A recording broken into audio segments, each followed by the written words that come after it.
the global temperature has changed only 1.1 degrees, and here our average in some areas is more than 1.5 degrees. We see that our glaciers are melting at much faster rate. We see that the incidence of flooding and droughts has increased tremendously. The difference between the temperature in a street and temperature in a street that has tree line is 6 degrees. Most of Bangladesh is below the sea level. With a little bit of rain, saline water comes in. Extra rain means cyclones. But how come the damage there is less than in Pakistan? Hello and welcome to InferTalks, a podcast where we put you in the room with some of the biggest thought leaders from around the world. Joining us today is Mr. Ali Tauqeer Sheikh. He's a leading climate change and development expert. Mr. Ali Tauqeer Sheikh, welcome to InferTalks. Pleasure. Sir, let's start off our conversation. And the first question that I want to ask you is that IMF, as far back as 2019, stressed on issues such as climate change and climate risk and made it a part of macroeconomic stability and as well as resilience and sustainability trust toolkit. Could you just help us explain very briefly, how is economic growth and climate change interlinked? Climate change has emerged as one of the most critical and the largest development issue. More and more countries are now struggling to keep pace of their development because the losses and the damages that come from extreme weather events such as floods and droughts have increased so much that the cost of development has increased. It has increased at such an accelerated rate that institutions like IMF feel now that the macroeconomic stability is at stake. So it's for such reasons that IMF has now revised its internal processing to look at climate change considerations while dealing with developing countries who need assistance from IMF. So speaking of climate resilience, do you think then the government has done enough? Number one, no government can do enough.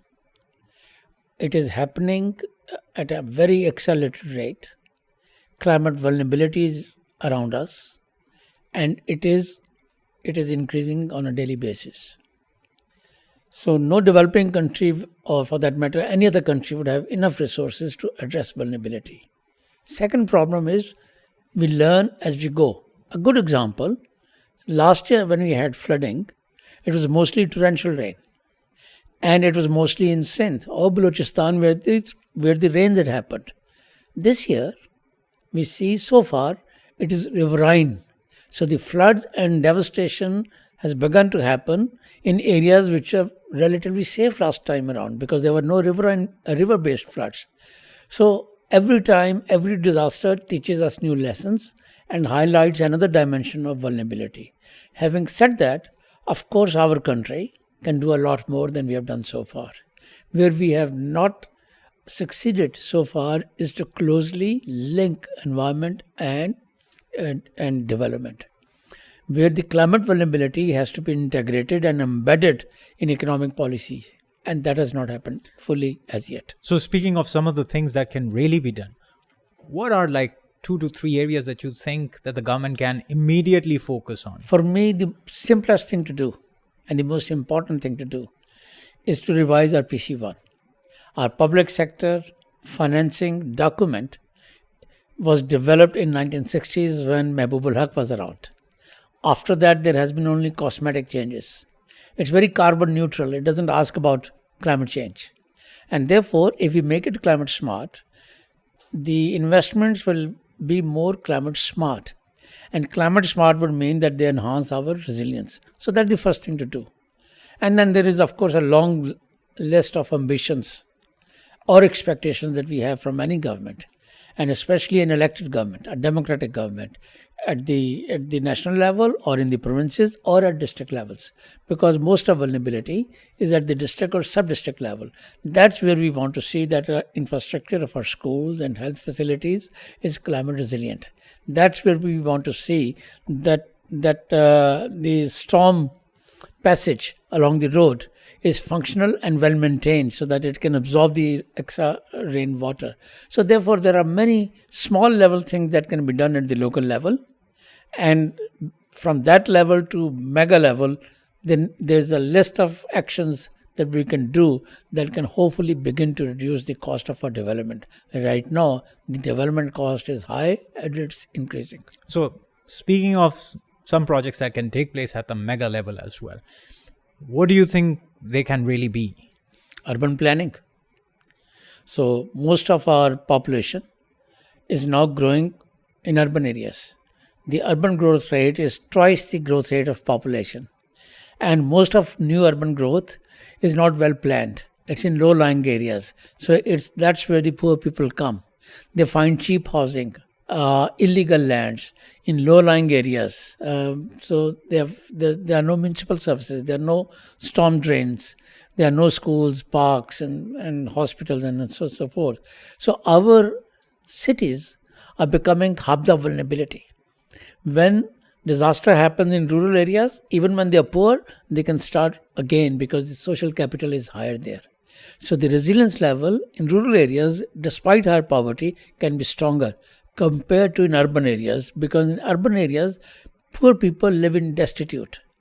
They become totally dependent for drinking water, for medicines, for ambulance services and everything. And that's precisely where the city government fails. So our cities have become the hubs of vulnerability. And one mega thing is that if our population is indeed growing at such a rapid rate, we need to ensure that the urban flooding, urban vulnerability, carbon emission levels, dirty fuels, all those need to be tackled in a comprehensive and integrated fashion. Last year, we saw cities like Karachi get very adversely affected by floods. And this year around, we saw a city like Lahore equally getting affected by floods. What would you suggest that city planners or the governments can do at the local level to fix some of these perennial issues? First of all, we cannot blame everything on climate change. For a lot of these things, it may be bad governance. It may be a governance that's not very inclusive. It may be that we haven't done enough city planning or advanced planning or forward planning. Cities are not supposed to be sprawls. Cities are not known by their size. In our case, they are known by our size, whereby we are eating the agricultural land where the food security rests of this country and growing population. Cities are measured by density of their population, which means they need to grow vertically, upward. That means that you and me do not need to live in one canal houses and 10 marla houses or farmhouses. We need to live in apartments on the 20th floor and 30th floor and 80th floor. The more dense the population is, cheaper it becomes to live in cities. Just like cities in Southeast Asia, such as Singapore and other places are doing, we need to perhaps follow the similar a similar route. It's cheaper to live in densely populated city that grows vertically, because then people don't have to commute for an hour or 2 or 3 to go to their work and back. This is 2 hours or 3 hours or 4 hours of extra time for work related activity, travel, and that means proportionally as much carbon emissions. So what we need to look at is public transportation in cities, allowing cities to grow vertically, not eating agricultural land around it, and not allowing land mafias to begin to control our urban growth rate. Mr. Sheikh, you've worked with a lot of international lenders. I'm presuming you must have, in your capacity, worked with agencies such as the IMF and also the World Bank. Have international lenders ever stressed on, developers, planners, and the government to especially encourage that kind of development, where you see a lot of vertical high-rise buildings in urban centers, then the kind of sprawl that has been taking place in nearly all cities? It's a very important question.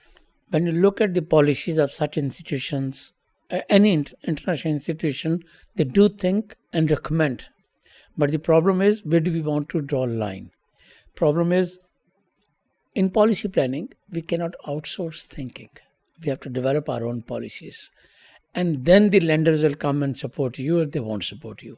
In our case, we have left thinking and planning on others. If they come up and say that, okay, we can help you construct roads or street lights. We are ready for this. If they say and make a similar proposition, we are ready for this. There has to be a line whereby we say, no, we don't want that. Instead, what we want is a business district growing. Investment in public sector should go. Clean air emissions should go. Fuel technologies should come into play. Quality of fuel that we use in our motor vehicles, that should come into play. So there are many areas where the international finance is available to us, where if we prioritize, the investments can come. So it all depends what are our priorities and whether or not we have defined and then adhere to such priorities. Last year, the devastating floods, resulted in or forced 33 million people out of their homes. They were left to fend for themselves, leaving their homes, their towns behind. And then we equally saw about or more than 1,000 people killed as a result of those floods. And almost more than $30 billion were cost to the overall economy. Pakistan quoted the international community, secured around $10 billion in pledges. But so far, we've seen very little progress to that end. Why is that the case? There are many reasons for it. I have always emphasized the need to have an absorptive capacity.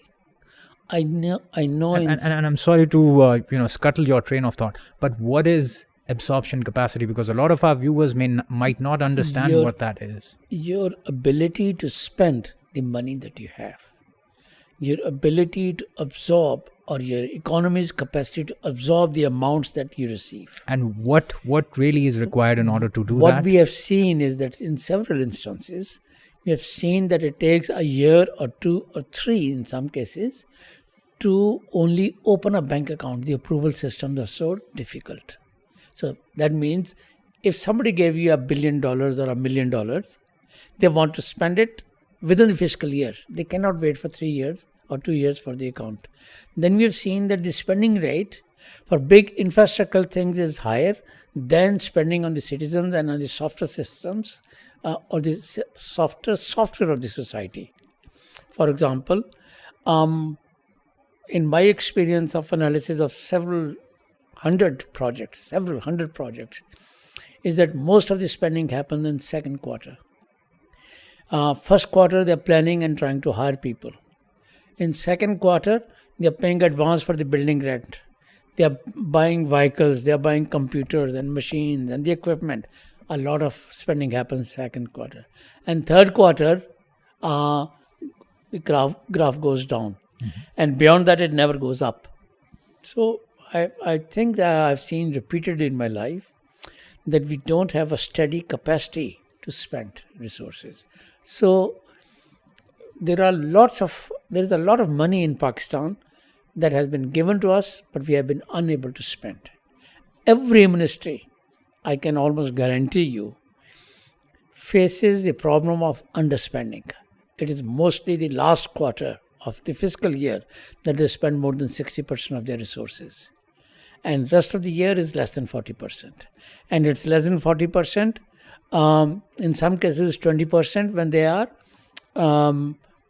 software sector projects, such as education, without having infrastructure development. Most of the spending during the first 9 months is on maintenance or on salaries. If you have to organize, let's say, training of teachers in education department, probably you'll not be able to spend even 20% of that budget during the year. So it's a very complex issue. I'm glad that you're raising it, but for the purposes of your audience, a country need to have a credible spending system, which is not only transparent, that we oftentimes emphasize for reasons of misuse or abuse or whatever, but it also needs to be efficient. Like private sector is very efficient in spending. Our government system is not always efficient in spending. So we need to streamline our system. So coming back to the commitments that you're referring to that several countries made, many of those commitments were repackaging of older commitments. Many of those commitments were already ongoing projects that they had mentioned them and repackaged them. So there was nothing new that was coming in some instances. But not in most instances. In many significant instances. But in many instances, even when there was willingness, then you have to do a follow-up. For example, the conference was done almost a year ago. Yes. I would have liked to see that there was a quarterly update printed and shared with those who committed or wanted to support, so that in 3 quarters they get a comfort level that the money is being spent as per the commitments. But the government of Pakistan's concerned departments probably never took that kind of communication seriously enough. So what's the progress so far? Convening a meeting of such players who are supporting you and regularly updating them is our professional responsibility, no matter which government department we are sitting in, so that their confidence of the donor or the development partner is there in us.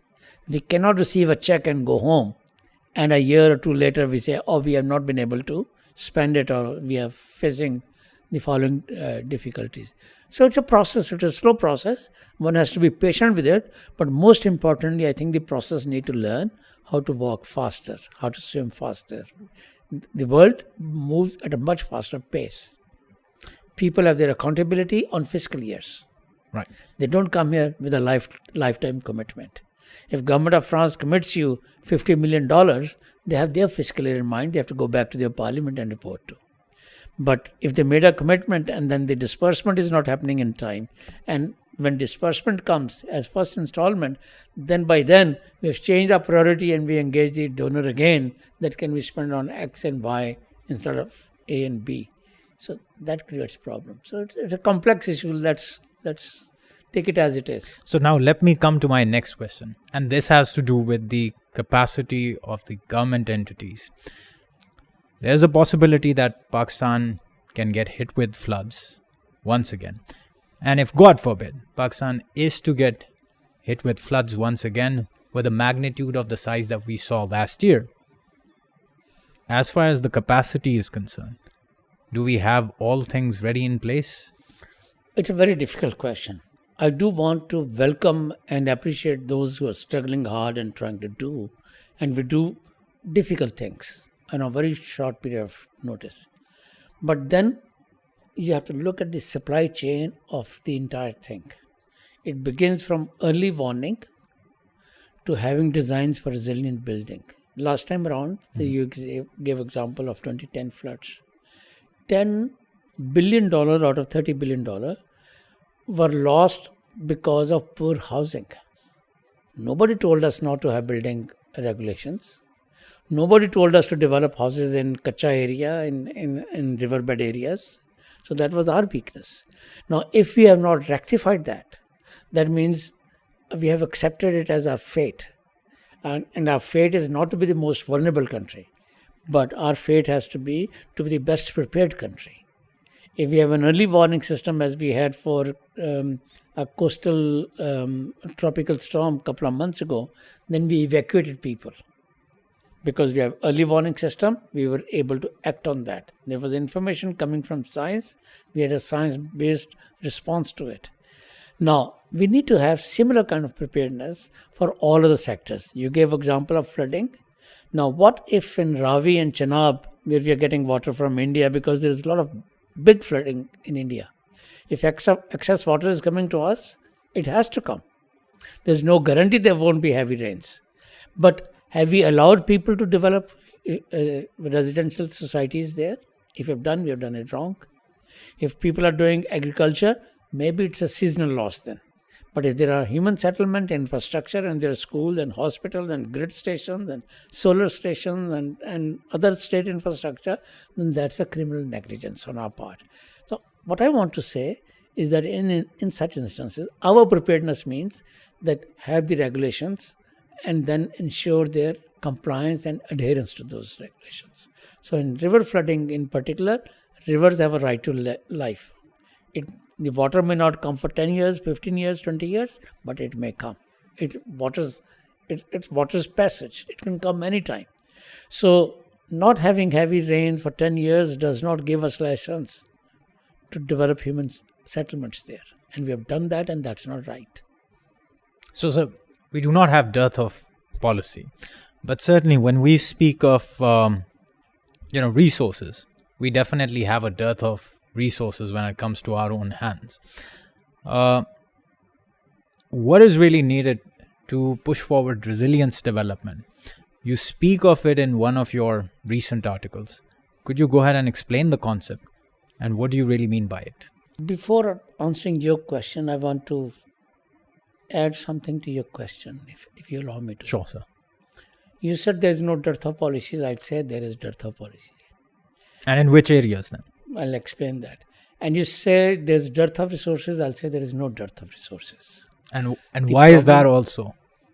The policies that you need, we need to have policies where there is a need to have policy. If I am living in a municipal corporation area, my municipal corporation need to have a zoning law, and zones need to give me permission whether or not I can construct a house there or not. But what if there is no policy? And then my municipal government need to tell me what should be the resilience level of that house that I construct. Then the government regulation also needs to tell me what materials can I use, how big or high my plinth should be, which should be my second floor, how much concrete I can use in columns or not use in columns. These policies are absent and they are at the heart of resilience. So when I look at such instances, I feel that that's where we lack. In recent urban flooding in Lahore, the canal was overflowing. The response was that they started constructing a wall. Whereas the problem was the drenching and desiltation was not done. If the canal has become shallow, water will overflow, Eventually, of course. yes. So the solution is to do drenching, not to give a contract to someone to construct a wall. And especially for a heritage canal. You don't want construction, you want to keep the ecosystem intact. So it's not that drenching policy didn't exist, but maybe we never adhered to. Maybe we never provided financing to it or budget to this. Instead, some ignorant policymaker violated whatever laws exist in terms of protecting heritage and started constructing a wall. How high a wall you can construct against water? It's not a battle you can win. So you have to learn to live with the nature. And if you have a freshwater body going through Karachi, Liari or canal in Lahore or Nala Leh in Pindi, then you have to learn to live with that and respect their integrity, give them their space that they need, clean them every year. Before every monsoon, drenching should be done, it should be cleaned and desilting should be done. I was at this lake, Islamabad Lake, only 3 weeks ago. I used a motor paddle boat. And after 2 minutes, I could not paddle because it was muddy down there. So it had filled up with siltation. Now the solution is that you have build another lake or get more water from Indus or you clean it up. Now, who can stop us from cleaning? We have staff, we have resources, we have unemployed people, we have unskilled labor. It's the cheapest thing for us to do than investing on another piece of infrastructure.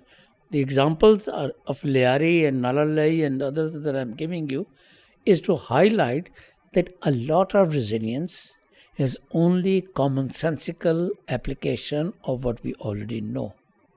If there's a heat wave, I'll have heat stroke if I don't remember what my mother told me. Son, beta, don't go in the sun, it's very hot. Or have a wet towel on your head.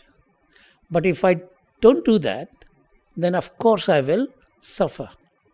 So a lot of resilience is because we are not listening to nature and we are not listening to our historical practices and we are not listening to basic science of cleaning a canal. I was looking at, in June, 30 cities had their historical record broken in terms of high temperature. 30 cities, small towns. All right? And based on 60 or 80 years data. So highest in last 60 years or 80 years.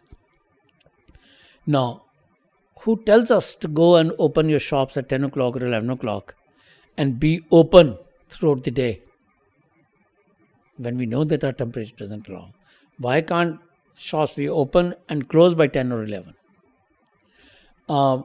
Who tells us that the school holidays should not be before monsoon? Why children need to be at school at 1 o'clock in the afternoon? So a lot of resilience-related conversation is a conversation within a society between you and me and other stakeholders, and not with donors. So what you're suggesting is that we need to, perhaps as a low-hanging fruit, and I know different governments have tried it, they've failed miserably, but what you're suggesting is that perhaps we need to adapt and respect our environment. Precisely. And perhaps also adjust our behavior accordingly. Yes, and this is a consultative process. It is not an administrative solution that from Monday the shops will close at 10 o'clock. It doesn't succeed like this. You sit down with the stakeholders and say, okay, let's develop a plan, 2-year plan, 3-year plan, 4-year, 5-year plan, whatever. You open an hour earlier and you close an hour later. Let's start with something. First of all, let's have a consensus, not after midnight. And then say, okay, next year we'll come to 11:30 or 11 o'clock. And have the trade union associations and other bodies support in that long process. It's a societal change. It's not a czar or an administrative solution that can enforce it. It's not a police action. So a lot of climate-related adjustment has to be driven for our need to have more resilience, reduce our vulnerability, and it will be based on some science, historical wisdom, and a slow process. I want to, sir, allow me to give you an example. Sure, sir. The difference between the temperature in a street and temperature in a street that has tree line is 6 degrees. It's 6 degrees. 6 degrees. Celsius. Yes. Now, if my streets are concrete and there's not a blade of grass or not one branch of tree, it will be 6 degrees hotter. But if I start growing it now, it will take me 5-10 years before I have mature trees. But if it allows me to reduce my temperature by 6 degrees, that means it's a defining line. Would Jacobabad be fit for human settlements, or we'll have to abandon it? And I gave you example of 20-30 cities. It's an example for all of them. In some, they are not all steadily increasing like Jacobabad. Some must have had spikes. So how do I start growing trees in the urban area streets and in smaller towns? Can I do it administratively as a president or a prime minister? Can I issue an order and it will happen? No, it will not succeed. So it will be local government that will need to decide. So if I have a local government institution and people are elected there as councillors and union councillors and whatever, right? And then somebody goes and makes them a presentation that there's a 6 degree temperature and we need your support to do. And then they engage their own mahalledars and shopwallas and so on and so forth. They'll say it makes some sense. In some cities, there'll be easier success. In some cities, it will take much longer. But end of the day, we'll have to come to this kind of settlement that we have reached with month of Ramadan. People fast and they sleep all day and they go for shopping also. We adjust it. Right. The faith was the reason, right? And now you're fasting or you're not fasting. It becomes secondary because the timing of doing business has changed in most urban areas and most of the Middle East. Now, I think that is what I'll call it a transformational change. So we'll need to think that if the temperature is constantly increasing, it becoming hotter and hotter, all of us cannot go to Ahmedabad or Murray to go and settle there. So, or even they may not survive the same level. So how do we make our effort to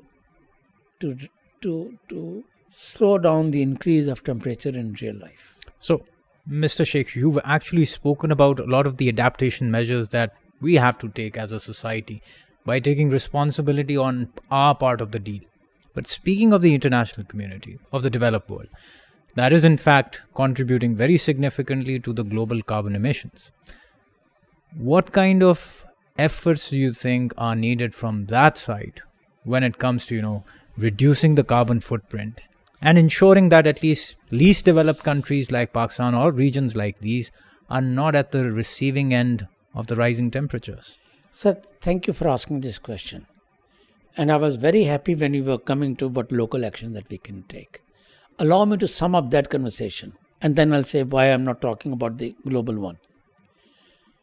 In other words, what I said, resilience or response to climate change will come through a consultative, democratic process whereby the citizens and concerned stakeholders take ownership of what needs to be done.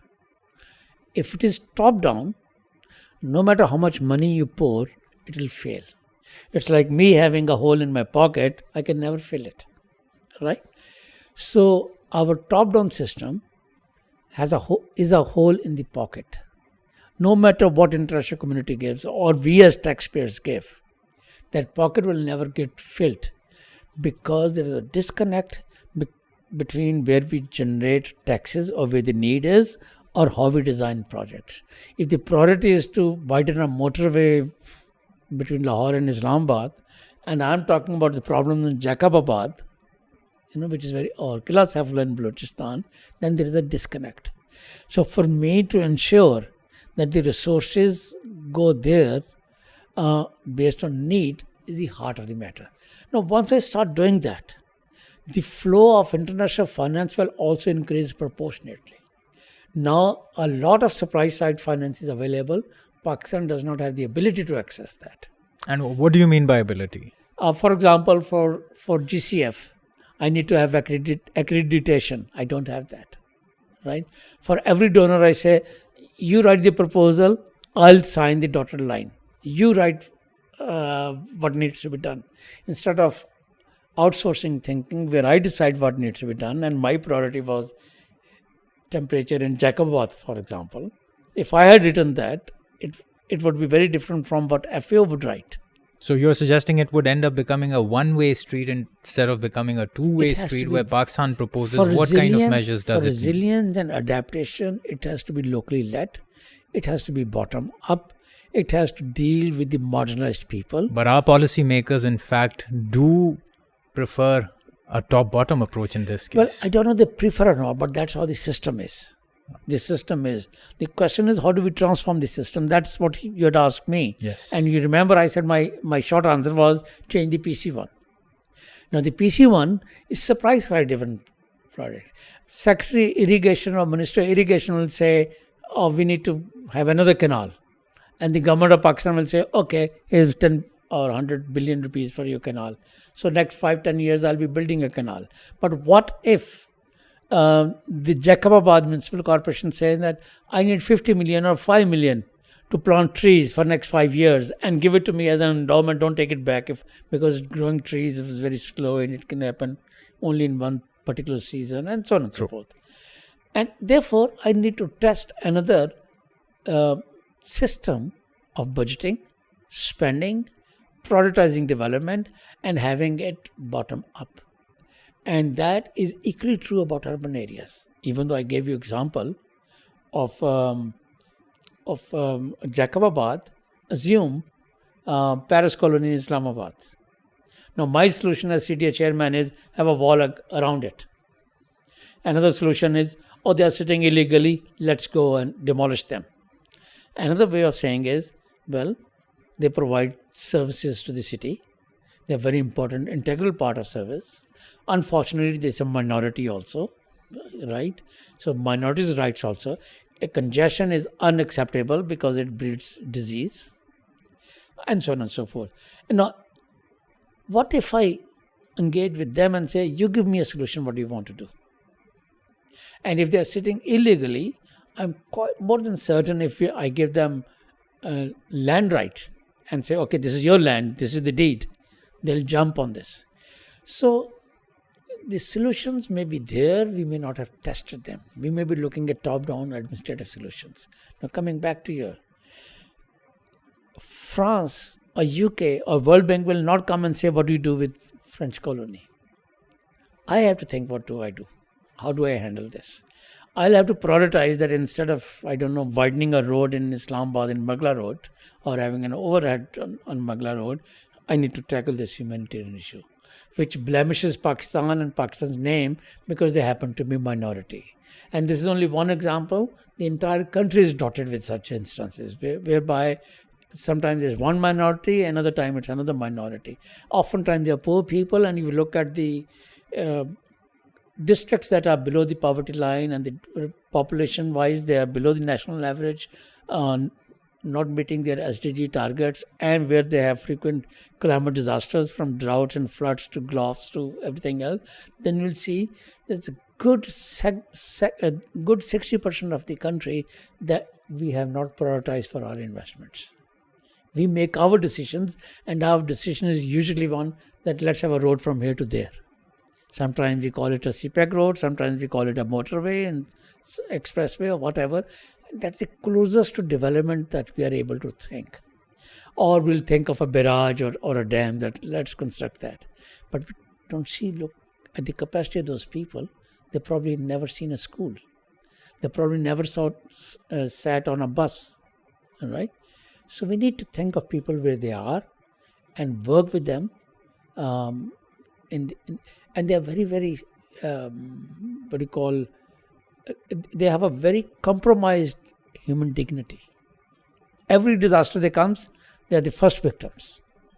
But Mr. Sheikh, the question would be, could we convince all countries like Pakistan, convince the international community to actually cut down their carbon emissions? Well, I don't know the purpose of your question. Of course, the fundamental reasoning and responsibility is for the West for having very high carbon emissions. There's no shortcut to that. In fact, regrettably, even if by a miracle the emissions were brought to net zero today, still the amount of carbon in stock in the atmosphere is so much that for countries like Pakistan, it is already a very bad news. The global temperature has changed only 1.1 degrees, and here our average in some areas is more than 1.5 degrees. We see that our glaciers are melting at a much faster rate. We see that the incidence of flooding and droughts has increased tremendously. We see that the frequency and ferocity of calamities of this sort is increasing for us. So for us, 1.5 or 2.5 degrees has already happened. So for Pakistan, there is no going back. The monsoon has already changed its pattern. We like it or not, global temperature come to net zero, they don't come. Monsoon pattern will not go back. So changing pattern would mean that it is visiting us sooner. It's visiting us areas that are not traditionally monsoon areas, and it's coming to us in quantities that we have not seen before, such as Balochistan, we already see that. So we have to live with the new normal that has emerged. Now, in that scenario, there are several tracks to one policy. One track, to be led by Foreign Office and others, is to demand from the West to cut their emissions and do whatever, and also as part of the same exercise and the same breath, help us overcome this difficulty. So that's one part. The second part is the Prime Minister and the Development Minister and the Mayor and Chief Minister. They say, okay, let's roll our sleeves, that what is we can do with what we have. We cannot wait for resources to come. And the earlier part of conversation that I was having with you was to see what we can do, and a lot of that is very, very commonsensical and is inescapable. No amounts of extra dollars is a substitute to what I just told you about those things. Now, there's one part. In Bangladesh, most of Bangladesh is below the sea level. With a little bit of rain, saline water comes in. Extra rain means cyclones. But how come the damage there is less than in Pakistan? And why is that? Because they have done exactly the kind of things that I gave you. Bottom up. Every school there is on a higher pedestal. So the plinth is so high that it serves as a community center. and then it has a second floor. The first floor can be used for livestock. The second floor is where the community can go. So when second warning comes, the technology is two types. One technology we also have is early warning systems that WAPDA will have and Pakistan Met Department will have. And the second is the technology that Mukti Bahani used in 1971. This is having a small stick and a electricity pole. You bang the electricity pole and the sound would mean people know that there is an emergency, this is time to act. So high and low technology has a rare combination. Has somehow found a synthesis. So the point here I'm trying to make is there are examples whereby we can say even with limited resources, we can protect our people, and that's the first order of business for the society and for the economy. And once we start doing that with good investments in human capital, I hope I'm very optimistic Pakistan has a long way to go. Mr. Sheikh, now speaking of stepping back and looking at the big picture that is taking place at the macro level, and I'm speaking of the elephant in the room, and that is the great power competition. John Kerry has recently visited China, and he has met his counterparts on climate-related talks. Let me ask you then, we often see different commentators making this case that Pakistan can rope in US and China to build up its resilience when it comes to, having some kind of an adaptability towards climate-related risks. Do you think that is possible, or is it perhaps a difficult task? A difficult task. It's not only possible, it's very desirable. Why is that? If Pakistan can have a grouping with Central Asian countries, if Pakistan can have grouping with Saudi Arabia or Turkey or with Iran, why can't Pakistan, US and China have a grouping? And why can't it address climate vulnerability, in which both countries play a role, important global role, and both of them are very active to be engaged in the region. So I think Pakistan need to think how best to convene an ambassadorial level meeting first. You don't begin with John Kerry. You begin the minimum possible. And minimum possible is for our foreign secretary to host a dinner for their ambassadors in Islamabad, only 3 of them. And then talk about Pakistan's climate issues and let's see what comes out. And then that can be graduated to foreign secretary level meeting.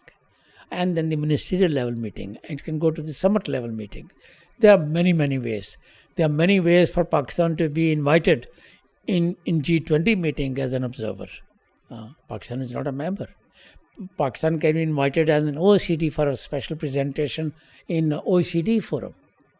Pakistani Prime Minister or activist can be invited to European Union to address a European subcommittee, if not the Parliament. We don't probably have that clout at this time, or American congressional hearing. So the point is whether or not government of Pakistan has prioritized climate change for its action. And if it has, then these are the options available to Pakistan. And the important thing is not to begin with PhD. Important thing is to begin with your exam for matriculation or less. I think building blocks, brick by brick by brick, initiative needs to come from Pakistan Foreign Office. It needs to come from the Foreign Secretary or less than Foreign Secretary. It can start with their economic attaches or whatever, elevate to ambassadorial level, and then to the next level and the next level, and then it can build. And that is not only Pakistan's desire. Now, I want to make an important point. This Pakistan is a country of 250 million people, right? Now, adaptation in Pakistan is a global public good. You know what is a public good. Now, it's a global public good if 250 million people are vulnerable and below the poverty line. They hold back global development. And see that overflowing to India, another 200-300 million people below the poverty line or climate vulnerable, and Bangladesh. So we are already talking about close to a billion people, all right? Real population will be more than a billion. So how can you allow a billion people to hold the world economic growth back? We are very much part of global journey for economic development, and we are very much a part of that global public good that requires investments. And who is better placed to make investment than US China understanding on this? Let them compete through India or Russia or Ukraine or whatever, but in a parallel track, just the way Americans are talking a parallel track, I think Pakistan needs to initiate that. It's imperative that Pakistan takes lead on this. India is too preoccupied with its own $5 or $6 trillion economy size, and they'll not have patience for longer processes. So you presume that there is a greater overlap for both the US and China to cooperate on this issue? Yes, but it hinges on Pakistan's actions. All right. So now let me ask you one more question. And now this is about Pakistan and India involving this very important piece of treaty that the two countries have, and that is Indus Waters Treaty. You did write this in one of your recent write-ups, and back in January this year, India did come up with a unilateral proposition to Pakistan to go ahead and revise the treaty. Although there has been pushback from Pakistan and also from within India, but you said that India actually came up with this move in order to appease certain domestic political factors. Why was that the case? What certain political factors were being considered by the government there? This is thank you for asking this question. It's a $10 billion question. In both countries, when it comes to India and Pakistan, are in many ways hostage to public opinion. And governments tend to become prisoners of public opinion that they themselves formulated. It will be very hard for a Pakistani Prime Minister to invite Indian counterpart to a wedding or to meet in Murray or to invite them, or even to go there on National Day celebration to their embassy. We have become too each other in our public persona. And the test of leadership is not to be prisoners of public opinion, but to lead public opinion. Now, regrettably, Indian foreign policy also reflects that in terms of public opinion with Pakistan. There are many ways to handle this, and one way for us to think about this is to wait for good time to come. Treaty is too precious to let go. Only because one side is not happy or one side wishes to make it as an electoral issue. No, it's too precious a commodity. It's a Kohinoor of our two relationships. So I'm very fond of Kohinoor. It is Kohinoor that generations need to protect. And both countries are now very different. It was a gift of the world, the Western world, to us after the partition. Without their mediation, this wouldn't have happened. Now we need to protect this gift. It has many shortcomings, as I've mentioned several times over. Shortcoming doesn't mean that you start with a new slate. Shortcoming means that you have additional protocols to address those, such as climate change, such as drought, such as migration, tropical storms, and so on and so forth. Clean air. There are many new issues that have come up. Having said that, one is keep our cool. Don't take too many actions that will invite reactions. And be a little bit more patient with time. Mr. Modi is not here forever. But there is a strong, sane community of policymakers in India that will say that treaty is important for them also, for many ways. If nothing else, for their ambition or aspiration to play a global role. So they cannot proceed, they cannot go very far without nurturing the treaty together with Pakistan. So, outside the scope of this treaty, do you think there is any possibility that Pakistan and India can cooperate, come up with newer agreements, newer protocols on climate change related issues, or, in terms of improving the mitigation or adaptability when it comes to climate risks? See, there are many issues that divide us, but climate change offers us opportunities to unite us, both in bilateral context as well as trilateral with Bangladesh or regional contacts with other South Asian neighbors. I just mentioned to you a few. Clean air is one issue. Only in this monsoon, Delhi and Lahore broke last 30 years records in rain, and both cities look like ugly Venice, where streets had become streams of water with the cars floating. The monsoon winds do not stop at the border, so they pollute each other. So the smog or dirty air that we have in both Delhi and Lahore and adjacent areas is an issue for us to discuss. Some years ago, India had a cloud outburst on Jammu that inundated Sialkot. So we need to have data sharing exchange. For example, in Ravi and Chenab, when there was excess rain and India was thinking of letting water flow, the data sharing was slow or absent. So the protocols exist or need to be strengthened to ensure that we cooperate with each other. Likewise, the tropical storm that we just had 2 months ago, it was coming to Karachi. It changed its way. From Thatta, Badin, it went to Indian Gujarat and those areas. And tropical storm didn't know where is India or where Pakistan. But our cooperation and exchange of information would have enabled us to work much more effectively and share detail with each other. So, now Mr. Sheikh, let's step back and come to Pakistan. And before we wrap up, let me ask you this question. In one of your recent write-ups, you actually spoke about Climate Smart NFC awards. What is your basic idea about this very initiative, or what are you basically proposing? This NFC awards design has at least two shortcomings. One shortcoming is it's aimed at extracting resources. Second, it is based on giving resources based on population, which in other words means those who are poor, let them stay poor. Those who are more population, let more resources go there. So if you wish to perpetuate, let's say, Balochistan in poverty, continue with this formula. Now, if you reverse and say, I'll give more resources that reduces poverty growth rate or reduces population growth rate, that makes it progressive. Likewise, you can say the forest, the areas that encourage urban forestry, for that Jacobabad example I gave, I have a particular pot of money to support this kind of initiative.